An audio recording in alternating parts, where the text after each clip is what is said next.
இந்த செய்தியை உங்களுக்காக வழங்குவது அருண் மசாலா. 1983 ஆண்டிலிருந்து தரத்துடன் தன்மை மாறாத அறுசுவை சமையலுக்கான அருண் மசாலா.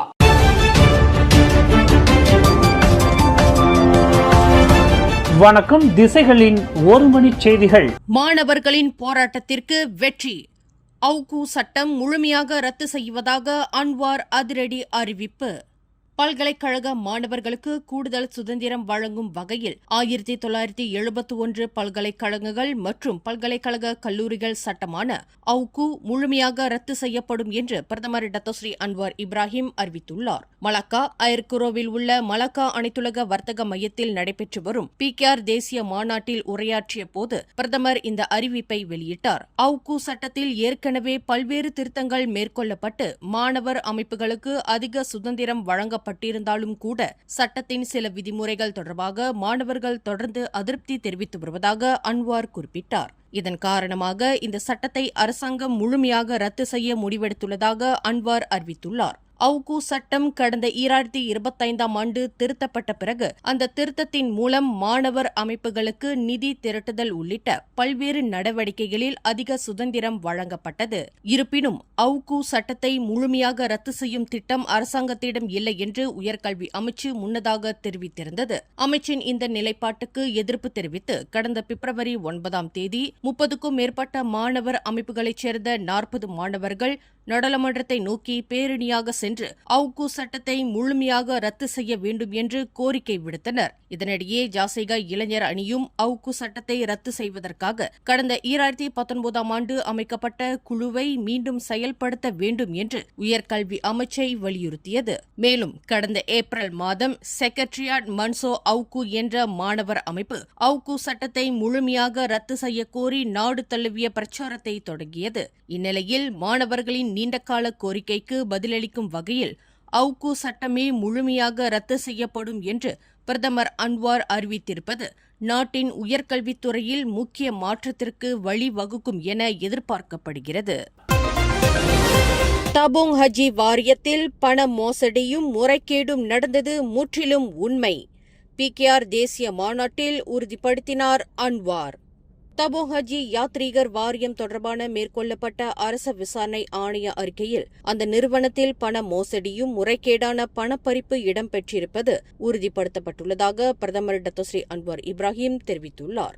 இந்த முறைகேட்டினால் தபோங் ஹஜி வாரியம் சுமார் 12 பில்லியன் ரிங்கெட் இழப்பை சந்தித்துள்ளதாகவும் அவர் குறிப்பிட்டுள்ளார். மலாக்காவில் நடைபெற்று வரும் PKR தேசிய மாநாட்டில் இன்று பங்கேற்று உரையாற்றிய அன்வார் பண மோசடி என்ற வார்த்தையை மக்கள் விரும்புவதில்லை என்றாலும் மலாக்காவில் மீண்டும் இதனை கூற விரும்புகிறேன். தபோங் ஹஜியில் உண்மையிலேயே முறைகேடு நடந்துள்ளது என்று அன்வார் தெரிவித்துள்ளார். தபோங் ஹஜி தொடர்பான RCI அறிக்கையில் குறிப்பிட்டுள்ள விவரங்களின் அடிப்படையிலேயே தாம் இந்த கருத்தை தெரிவிப்பதாகவும் அன்வார் விவரித்துள்ளார். அதேவேளையில் RCI அறிக்கையை பொதுமக்களுக்கு வெளியிடும் முடிவுக்கு அமைச்சரவையில் எந்தவொரு எதிர்ப்பும் தெரிவிக்கப்படவில்லை என்பதையும் அன்வார் சுட்டிக்காட்டியுள்ளார். அமைச்சர்கள் அனைவரும் RCI அறிக்கையில் கண்டறியப்பட்டவைகளை பொதுமக்களுக்கு வெளியிடுவதற்கு ஒருமனதாக ஆதரவு தெரிவித்ததாகவும் அன்வார் குறிப்பிட்டுள்ளார். அதேவேளையில் நிதி முறைகேடுகளுக்கு எதிரான தனது உறுதியான நிலைப்பாட்டை மீண்டும் வலியுறுத்திய அன்வார் சம்பந்தப்பட்ட விவகாரங்களில் விசாரணைகள் தொடர்ந்து நடைபெற வேண்டும் என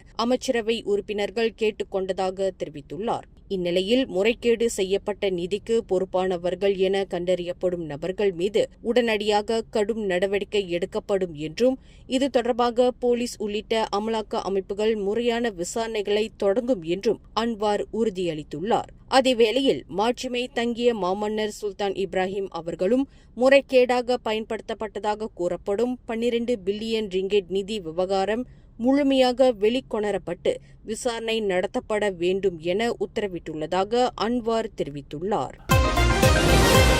பிரதமர் டத்தோஸ்ரீ அன்வார் இப்ராஹிம் மற்றும் துணை பிரதமர் டத்தோஸ்ரீ அஹ்மத் ஜைட் ஹமிடி ஆகியோருக்கு இடையிலான பரஸ்பர நம்பிக்கை கடந்த 2022ஆம் ஆண்டு ஒற்றுமை அரசாங்கம் அமைக்கப்பட்டதிலிருந்து இதுவரை இல்லாத அளவுக்கு குறைந்துள்ளதாக முன்னாள் அம்னோ இளைஞர் பிரிவு தலைவர் கைரி ஜமாலுடீன் தெரிவித்துள்ளார். முன்னாள் சுகாதார அமைச்சரான கைரி தனது கலுவார் ஸ்கிஜாப் என்ற போட்காஸ்ட் நிகழ்ச்சியில் வெளியிட்டுள்ள கருத்தில் நெகிரி செம்பிலான் மாநில தேர்தலில் பாரிசான் நேஷனல் கூட்டணியானது பரிகாத்தான் நேஷனல் உடன் இணைந்து போட்டியிட்டது.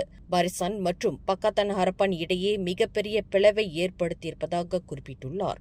இது துரோகம் என பக்காத்தான் கூறினாலும் ஒற்றுமை அரசாங்கத்தில் இணைந்து செயல்பட மட்டுமே பாரிசான் முன்பு ஒப்புக்கொண்டிருந்ததாக கைரி தெரிவித்துள்ளார். பக்காத்தானுடன் கூட்டணி அமைத்ததற்காக என்றென்றும் அவர்களுடன் கட்டுப்பட்டிருக்க வேண்டும் என்ற அர்த்தமில்லை என்றும் கைரி குறிப்பிட்டுள்ளார். இதனிடையே ஒற்றுமை அரசாங்கத்திற்கு பாரிசான் தொடர்ந்து எவ்வளவு காலம் ஆதரவளிக்கும் என்பதே தற்போது முக்கியமான கேள்வி என்றும் அடுத்த பொதுத் தேர்தல் நடைபெறும் காலம் பெருமளவில் அந்த கூட்டணியை சார்ந்திருக்கும் என்பதையும் கைரி சுட்டிக்காட்டியுள்ளார். இந்நிலையில் பிகேஆரில் இருந்து விலகிய சில நாடாளுமன்ற உறுப்பினர்களும் சபா மாநிலத்தைச் சேர்ந்த சில நாடாளுமன்ற உறுப்பினர்களும் பாரிசானில் இணைய ஆர்வம் காட்டுவதால் அரசாங்கத்தில் தற்போதைய நாடாளுமன்ற உறுப்பினர்களின் ஆதரவு எண்ணிக்கை மேலும் குறையக்கூடும் என்றும் கைரி தெரிவித்துள்ளார். ஆகவே முடிவெடுக்கும் அதிகாரம் தற்போது ஜாஹிட்டின் கைகளில்தான் உள்ளது என்றும் கைரி விவரித்துள்ளார். தெருவில் கைவிடப்பட்ட நிலையில் சுற்றித் திரியும் நாய், பூனை உள்ளிட்ட அனைத்து பிராணிகள் மற்றும் வன விலங்குகளிடமும் முஸ்லிம்கள் எப்போதும் இரக்கத்துடனும் அன்புடனும் நடந்து கொள்ள வேண்டும் என மேன்மை தங்கிய சிலாங்கூர் சுல்தான் ஷரஃபுடின் இட்ரிஷா வலியுறுத்தியுள்ளார். சிலாங்கூர் மாநிலம் முழுவதும் உள்ள பள்ளிவாசல்களில் நேற்று வெள்ளிக்கிழமை நடைபெற்ற தொழுகையின் போது அல்லாவின் படைப்புகளிடம் இரக்கம் காட்டுதல் என்ற தலைப்பில் வழங்கப்பட்ட பிரசங்கத்தின் கருத்துக்களை மக்கள் சிந்தித்து புரிந்து கொள்ள வேண்டும் என்றும் அவர் கேட்டுக் கொண்டார். அதேவேளையில் ஸ்லாங்கூர் அரண்மனையின் முகநூல் பதிவில் பூமியின் பாதுகாவலர்களான மனிதர்களுக்கு சுற்றுச்சூழலை பொறுப்புடன் பராமரித்து பாதுகாத்து நிர்வகிக்கும் மிகப்பெரிய கடமை உள்ளது என்றும் சுல்தான் ஷரஃபுடின் குறிப்பிட்டுள்ளார். இதில் விலங்குகள், தாவரங்கள், மலைகள், கடல்கள் மற்றும் ஆறுகளும் அடங்கும் என்றும் அவர் தெரிவித்துள்ளார். இவை அனைத்தும் அல்லாவின் மகத்துவத்தை வெளிப்படுத்தும் அடையாளங்கள் என்றும் அவற்றின் நிலைத்தன்மை பாதுகாக்கப்பட்டு பேணப்பட வேண்டும் என்றும் அவர் குறிப்பிட்டுள்ளார். மேலும் மனிதர்களுக்கும் பிற உயிரினங்களுக்கும் இடையிலான உறவு எப்போதும் இரக்கம் மற்றும் பொறுப்புணர்வு ஆகியவற்றின் அடிப்படையில் அமைய வேண்டும் என்றும் சுல்தான் ஷரஃபுடின் வலியுறுத்தியுள்ளார். பஹாங் மாநிலம் தெமுர்லோ பகுதியில் ஜாலான் தெமுர்லோ திரியாங் சாலையின் 9வது கிலோமீட்டரில் நேற்று பிற்பகல் எரிபொருள் டேங்கர் லாரியும் புரோடுவா பேசா காரும் மோதிய விபத்தில் காரில் பயணித்த 30 வயது பெண்ணும் அவரது 12 வயது மகனும் உயிரிழந்தனர். தெமுர்லோ மாவட்ட போலீஸ் தலைவர் முகமது நஷீம் பாரூன் கூறுகையில் இந்த விபத்தில் 2 வாகனங்களும் தீப்பிடித்ததாக தெரிவித்தார். உயிரிழந்த இவரின் அடையாளங்களும் அவர்களது நெருங்கிய உறவினர்களிடமிருந்து பெறப்படும் மரபணு மாதிரிகளுடன் ஒப்பிட்டு உறுதி செய்யப்படும் என்றும் அவர் குறிப்பிட்டுள்ளார். முதற்கட்ட விசாரணையில் சரம்பானில் இருந்து தெமுர்லோ நோக்கி 32,000 லிட்டர் டீசல் ஏற்றிச் சென்ற டேங்கர் லாரி கட்டுப்பாட்டை இழந்து எதிர்ப்புற பாதையில் சென்றதாக தெரியவந்துள்ளது. மோதலின் தாக்கத்தில் டேங்கர் லாரியானது காரை நசுக்கியதுடன் 2 வாகனங்களும் தீப்பிடித்தன. டேங்கர் லாரியை ஓட்டிச் சென்ற 37 வயது ஓட்டுநர் தப்பியதுடன் சிறு காயங்களுடன் உயிர் தப்பியதாக போலீசார் தெரிவித்தனர்.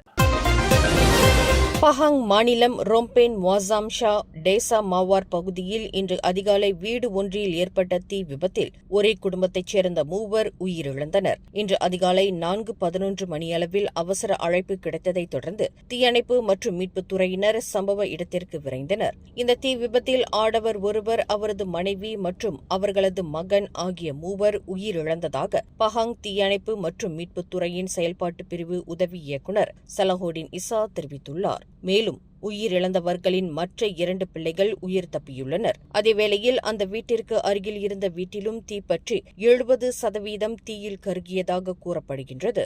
இந்நிலையில் இத்தீ விபத்துக்கான காரணம் மற்றும் ஏற்பட்ட மொத்த சேதத்தின் மதிப்பு குறித்து விசாரணை நடைபெற்று வருவதாக அதிகாரிகள் தெரிவித்துள்ளனர்.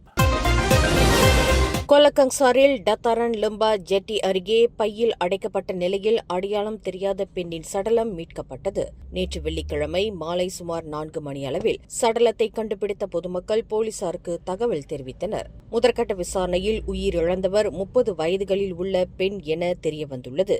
எனினும் அவரது அடையாளம் இதுவரை உறுதிப்படுத்தப்படவில்லை. சடலமானது மேலதிக நடவடிக்கைகளுக்காக தைப்பிங் மருத்துவமனைக்கு அனுப்பி வைக்கப்பட்டுள்ளது.